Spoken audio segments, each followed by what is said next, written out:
ঠাকুর দেখলে তো মার কি মার হ্যাঁ তোকে যা মারবে ঠাকুর আগে আমরা দুইজনে ভালো করে খেলি তারপরে সব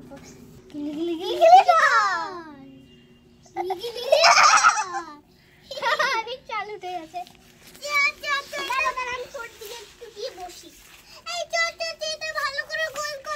কর এরকম ভাবে গোল এইবার তো ভালো করে মন্দিরটা বানাতে হবে এই মন্দির বানিয়ে কি করব বলতো আগে দাঁড়া ভালো করে পাহাড়ের মতো উঁচু তো করতে দে চল আমিও করি তুই কিন্তু আমার সাথে আছিস ওই জন্য আমি করে বলবো আমি তো করিনি দাদু চাঁদনি করেছে চাঁদনির নামে দোষ দেব না আমি তোর নামে দোষ দেব মিথ্যা কথা বলবি না মিথ্যা কথা বললে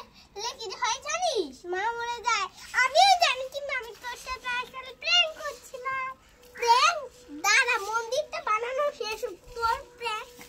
আমি দেখাচ্ছি আমি কত নিচু হয়ে গেল এই বাবা আবার নিচু হয়ে আবার ঢিপি করতে হবে আমাদের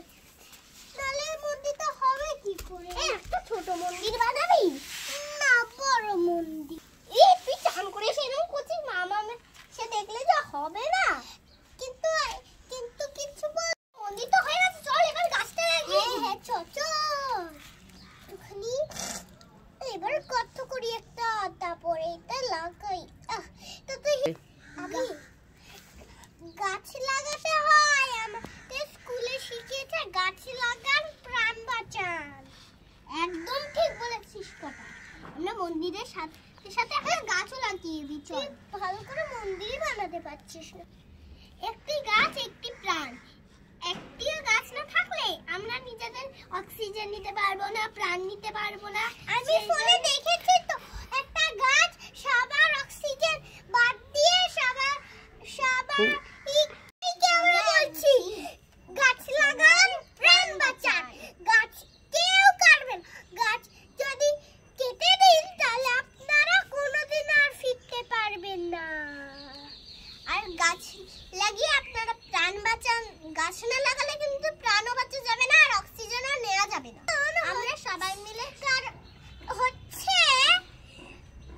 গাছের সেই কোষগুলো হয় না সেগুলো তো আমাদের প্রাণ সেগুলো দিয়ে তো খাবার বানানো হয় ওই জন্য সেগুলো খেয়ে তো আমরা ভালো থাকি তাহলে আমরা সবাই মিলে একসাথে গাছ লাগানোর শপথ করি সবাই বছরে অন্তত 2টো করে গাছ লাগালে আমাদের পৃথিবীটা খুব সুন্দর